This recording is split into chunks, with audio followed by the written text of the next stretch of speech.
इस वक्त आप आराम से बैठकर इस वीडियो को देख रहे हैं, मगर मैं आपको कहूं, आज जिस जगह पर आप अभी बैठे हो वो जमीन आज से करोड़ों साल पहले 8,500 डिग्री के तापमान से उबल रही थी। या जिस जगह पर आप बैठे हैं वो जगह लाखों सालों तक बर्फ से ढकी हुई थी। ये दोनों बातें सच हैं। इस 15 मिनट की वीडियो के अंदर आप पृथ्वी के 450 करोड़ साल के सफर को देखने वाले हैं। जिस जगह आज हमारा सौर मंडल है, वहाँ विभिन्न प्रकार की गैस और धूल के बादल हुआ करते थे। वैज्ञानिकों के मुताबिक इन धूल के बादलों से दूर एक तारा हुआ करता था। वक्त के साथ साथ उस तारे की ऊर्जा कम होने लगी, जिसके कारण उसके अंदर एक विशाल विस्फोट हुआ। विस्फोट की वजह से अंतरिक्ष की ये धूल एक दूसरे से दबने लगी। इस दौरान बादलों में स्थित धूल के कण दबाव और गर्मी के कारण बड़े उल्कापिंड और पत्थरों में परिवर्तित हो चुके थे, और इसी दबाव की वजह से इन बादलों में स्थित रेडियो एक्टिव पदार्थ ने ग्रेविटी का निर्माण किया। इस ग्रेविटी के कारण बीच में हाइड्रोजन और हीलियम इकट्ठा होने लगे। बीच के इस भयंकर दबाव के कारण एक विशाल विस्फोट हुआ, और इसी विस्फोट के कारण हमारे सूरज का जन्म हुआ। अंतरिक्ष में फैले एस्टेरॉयड यानी क्षुद्र ग्रहों में भारी वजन की वजह से सूरज के करीब आकर सूरज की परिक्रमा करने लगे। धीरे धीरे इन्हीं एस्टेरॉयड में भारी टकराव हुआ, जिसके फलस्वरूप मरकरी, विनस, अर्थ और मार्स जैसे ग्रहों का निर्माण हुआ। वैज्ञानिकों के मुताबिक उस वक्त पृथ्वी और मार्स यानी मंगल ग्रह के बीच थिया नामक ग्रह सूरज की परिक्रमा किया करता था। पृथ्वी पर ग्रेविटी होने की वजह से सूरज की परिक्रमा करने वाले एस्टेरॉयड अब पृथ्वी की परिक्रमा करने लगे, और धीरे धीरे करोड़ों सालों तक ये पृथ्वी पर गिरते रहे। और ऐसी घटना हमारे पड़ोसी ग्रह थिया पर भी हो रही थी, जिसके कारण थिया पृथ्वी के और करीब आने लगा और आकर पृथ्वी से टकराया। इस भयंकर टकराव की वजह से पृथ्वी के हिस्से कणों के रूप में अंतरिक्ष में फैल गए और एक रिंग्स की तरह पृथ्वी की परिक्रमा करने लगे। इन्हीं परिक्रमा करते हुए कणों में टकराव होने लगा, जिसके कारण हमारे चांद का निर्माण हुआ। उस वक्त पृथ्वी पर सिर्फ एक ही समुद्र हुआ करता था, और वो था 1900 डिग्री सेल्सियस की तापमान पर उबलते हुए लाविका। उबल रही थी वो सारी चीजें जिसे आज आप अलग अलग नाम से जानते हैं।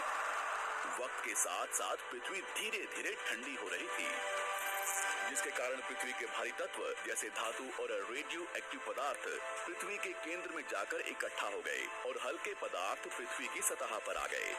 लाखों सालों तक पृथ्वी पर उल्कापिंडों की बरसात हुई, और इन गिरते हुए उल्कापिंडों में जमा था नमक, मिनरल्स और पानी। करोड़ों सालों तक इन उल्कापिंडों की बरसात होती रही, और धीरे धीरे पृथ्वी की ऊपरी सतह पानी से ढकने लगी। वैज्ञानिकों के मुताबिक यही वो वक्त था जब दूर गहरे पानी के अंदर निकलते ज्वालामुखियों से पहली बार सूक्ष्म जीवों का निर्माण हुआ। लाखों सालों बाद एक वक्त ऐसा आया जब पृथ्वी की पूरी सतह पानी से ढक चुकी थी। हमारी पृथ्वी के सबसे अंदर का कोर रेडियो एक्टिव पदार्थ से बने होने की वजह से हरदम गर्म होता रहता है, लेकिन जब भी पृथ्वी की ऊपरी जमीन ठंडी हो जाती है, तब पृथ्वी के अंदर की गर्मी बाहर नहीं निकल पाती, जिसके कारण ज्वालामुखियों का निर्माण होता है। और उस वक्त कुछ ऐसा ही हुआ। पानी से ढकी हुई पृथ्वी पर हजारों की तादाद में ज्वालामुखी निकलने लगे, और आने वाले लाखों सालों तक इन ज्वालामुखियों का निकलना जारी रहा, जिससे पानी के ऊपर जमीन का निर्माण हो रहा था। इस वक्त भी पृथ्वी पर वातावरण न होने की वजह से अंतरिक्ष से उल्कापिंडों की बरसात हो रही थी। आज से लगभग 300 करोड़ साल पहले पृथ्वी पर ऐसा वक्त आया जब पृथ्वी का वातावरण लगभग स्थिर होने लगा था। ज्वालामुखी निकलने धीरे हो गए थे, और पृथ्वी का एक दिन 12 घंटे का हुआ करता था। साल बीतते गए, और धीरे धीरे ये सूक्ष्म जीव विकसित होते गए और समूह में रहने लगे। आज से लगभग 250 करोड़ साल पहले पहली बार पृथ्वी पर ऐसे जीवों का निर्माण हुआ जो जीने के लिए ये पानी के अंदर के मिनरल्स यानी खनिज पदार्थ और धूप का इस्तेमाल करते थे, और मल त्याग के रूप में ऑक्सीजन बाहर निकालते थे। इस वक्त तक पृथ्वी पर ज्यादातर ज्वालामुखी निकलने बंद हो चुके थे, और इन माइक्रोबैक्टीरिया की वजह से वातावरण में ऑक्सीजन की मात्रा बढ़ रही थी। वातावरण में ऑक्सीजन बढ़ने की वजह से पृथ्वी का वायुमंडल बनना शुरू हुआ, और आने वाले हजारों सालों तक वातावरण में ऑक्सीजन की मात्रा बढ़ती रही। इसकी वजह से पृथ्वी के ज्यादातर हिस्सों में ये सूक्ष्म जीव फैल गए। हजारों सालों बाद एक वक्त ऐसा आया जब पृथ्वी में ज्यादा ऑक्सीजन बढ़ने के कारण ये सूक्ष्म जीव मरने शुरू हो गए। उस वक्त तक पृथ्वी का वातावरण ठंडा होने के साथ साथ ऑक्सीजन से भी भर चुका था, जिसके कारण जमीन और वातावरण में स्थित आयरन यानी लोहे के मिनरल्स पानी में स्थित ऑक्सीजन से रिएक्ट होने लगे। और एक वक्त ऐसा आया जब पृथ्वी की जमीन आज के मार्स के जैसे लाल हो चुकी थी। वक्त बीतने के साथ साथ धरती की टेक्टोनिक प्लेट्स में दरार होने लगी, जिसके कारण पृथ्वी के अंदर का लावा जमीन की तरह कई लाखों सालों तक खुला उबलता रहा। और यही वो कारण था जिसके कारण पृथ्वी के वातावरण में कार्बन डाइऑक्साइड की मात्रा बहुत बढ़ गई और पृथ्वी पर एसिड की वर्षा शुरू हो गई। एसिड रेन की वजह से पृथ्वी का तापमान घटने लगा और तापमान इतना घटा कि पृथ्वी के ऊपर स्थित पानी बर्फ में परिवर्तित होने लगा। पृथ्वी पर पहली बार भयंकर आइस एज आया। इस वक्त पूरी पृथ्वी सफेद बर्फ से ढक चुकी थी। आमतौर पर जब धरती पर सूरज की किरणें गिरती हैं, तब जमीन उन किरणों को सोख लेती है, मगर क्योंकि पूरी पृथ्वी बर्फ से ढक चुकी थी और क्योंकि बर्फ सफेद और चमकीली होती है, जिसके कारण सूरज की किरणें धरती पर गिरने के बाद वापस चली जाती थी। इसी कारण से पृथ्वी कई लाखों सालों तक बर्फ से ढकी रही, मगर फिर से पृथ्वी के अंदर स्थित गर्मी ज्वालामुखी के रूप में निकलना शुरू हो गई और इन ज्वालामुखियों से निकलने वाली गर्मी ने बर्फ को पिघलाना शुरू कर दिया। इसी बीच पृथ्वी की गहराई में बचे कुछ सूक्ष्म जीव धीरे धीरे बदल रहे थे और अब वो ऑक्सीजन को अपने शरीर को बड़ा और जटिल बनाने के लिए इस्तेमाल करने लगे थे। इस बीच पानी में अलग से भी छोटे समुद्री पौधे निकलने शुरू हो चुके थे। बाहर जैसे जैसे ज्वालामुखी निकल रहे थे, वैसे वैसे वातावरण कार्बन डाइऑक्साइड की वजह से गर्म हो रहा था। वक्त के साथ साथ बर्फ तो पिघलने लगी, मगर धरती पर फिर से एसिड की वर्षा शुरू हो गई, जिसके कारण फिर पृथ्वी ठंडी होने लगी और फिर पृथ्वी की ज्यादातर सतह बर्फ से ढक गई। ऐसा बार बार कई हजारों सालों तक होता रहा और इसी कारण से अब समुद्री जीव धीरे धीरे वातावरण के हिसाब से विकसित हो रहे थे। इस बीच कई सारे जीव और समुद्री जंगल विलुप्त हो गए, मगर जो बच गए वो धीरे धीरे पृथ्वी के बदलते तापमान के हिसाब से ढलते गए और अब हजारों सालों बाद समुद्री पेड़ बर्फ की वजह से पूरी तरह से मरते या सूखते नहीं थे।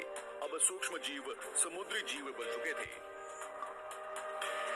जब फिर से ज्वालामुखियों ने पृथ्वी की बर्फ को पिघलाना शुरू किया, तब ये समुद्री पेड़ जल्दी विकसित होकर फैल गए। धीरे धीरे वातावरण में ऑक्सीजन की मात्रा बढ़ने लगी और पृथ्वी पर होने वाली एसिड की वर्षा कम होने लगी। वातावरण में ऑक्सीजन आने की वजह से पृथ्वी की ओजोन लेयर्स मोटी होने लगी और आज से लगभग 47 करोड़ साल पहले पृथ्वी की ऊपरी सतह पर पहली बार मोसोस नामक प्लांट उगना शुरू हुआ। वक्त के साथ साथ जमीन पर अलग अलग प्रकार के पौधे और पेड़ उगना शुरू हुए।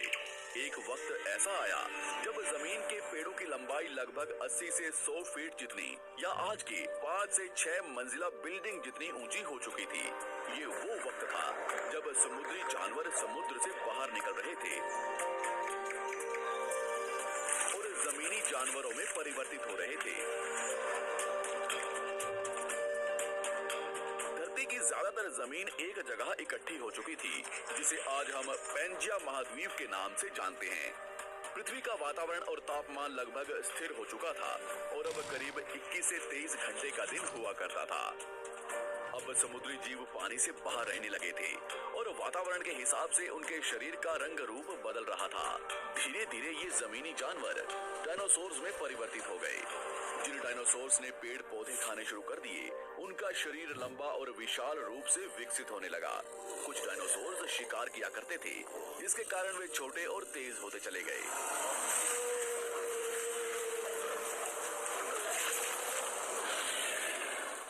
पृथ्वी की ऊपरी जमीन एक जगह इकट्ठी होने के कारण ज्यादातर जमीन रेगिस्तान और बंजर हो चुकी थी। ज्यादातर जंगल समुद्र के करीब हुआ करते थे, जिसमें डायनासोर्स रहा करते थे। आज से लगभग 20 करोड़ साल पहले पैंजिया महाद्वीप टूटना शुरू हो गया। पैंजिया के विभाजित होने की वजह से पृथ्वी की ज्यादातर ऊपरी जमीन पानी के संपर्क में आने लगी, जिसके फलस्वरूप पृथ्वी पर हरियाली बढ़ती गई, जिस वजह से डायनासोर्स और ज्यादा विभिन्न और विशाल होते चले गए। डायनासोर्स ने आने वाले लगभग 20 से 30 करोड़ सालों तक पृथ्वी पर राज किया। उस वक्त डायनासोर्स समुद्र से लेकर जमीन और आसमान तक पूरी पृथ्वी पर राज किया करते थे। इस दौरान अफ्रीका से टूटा भारत सीधे आकर आज के तिब्बत से टकराया और इस टकराव की वजह से हिमालय का निर्माण हुआ। आज से लगभग 6.5 करोड़ साल पहले पृथ्वी की तरफ आज के माउंट एवरेस्ट से भी बड़ा लगभग 4.5 लाख करोड़ किलो जितना वजन या उल्का पिंड लगभग 80,000 किलोमीटर प्रति घंटे की स्पीड से पृथ्वी की तरफ आ रहा था। पृथ्वी की सतह को छूते ही उसमें भयंकर आग लगी और वो जलते हुए सीधा पृथ्वी से टकराया। इस टकराव से निकलने वाली ऊर्जा आज के 10 करोड़ परमाणु बम एक साथ फटने के बराबर थी। जहां ये उल्का पिंड गिरा, वहां के जानवर और पेड़ तुरंत भाप बनकर जल गए। गिरते ही पृथ्वी पर पूरी तरह धूल फैलने लगी। समुद्र में भयंकर बाढ़ आने लगी। भूकंप और आग ने पृथ्वी को जलाना शुरू कर दिया। कुछ ही घंटों में पूरी पृथ्वी के वातावरण में हानिकारक गैस और धूल की वजह से पृथ्वी नर्क हो चुकी थी। डायनासोर्स घुटन, आग और भूखमरी से पूरी तरह विलुप्त हो गए। इस वक्त हमारे पूर्वज जमीन के अंदर रहा करते थे, जिसके कारण वो इस विशाल प्रलय से बच गए। पृथ्वी का वातावरण पूरी तरह से काला और अंधेरा हो चुका था, जिससे धूप भी जमीन तक नहीं पहुंच पा रही। धीरे धीरे उनके शरीर का रंग रूप वहां के मौसम के हिसाब से बदलता गया। वक्त के साथ साथ हम आदिवासी बने। हमने हथियारों से लेकर आग का आविष्कार किया। हम धीरे धीरे इंसान के रूप में विकसित हुए। हमने धर्म से लेकर परिवार, भाषा और संस्कृति का निर्माण किया और वक्त के साथ साथ हम विकसित होते चले गए और आज हम इस पृथ्वी की सबसे विकसित प्रजाति बन चुके हैं। पृथ्वी को आज के जैसे बनने में लगभग 450 करोड़ साल का वक्त लगा है और हमें एक छोटे जमीन में रहने वाले जानवर से इंसान बनने में कई लाखों सालों का। मगर हमने इन 100 सालों में जितना पृथ्वी को गंदा और तबाह किया है, उतना आज तक किसी भी प्रजाति ने नहीं किया होगा। हम फिर से धरती को गर्म कर रहे हैं और कार्बन डाइऑक्साइड की मात्रा बढ़ा रहे हैं।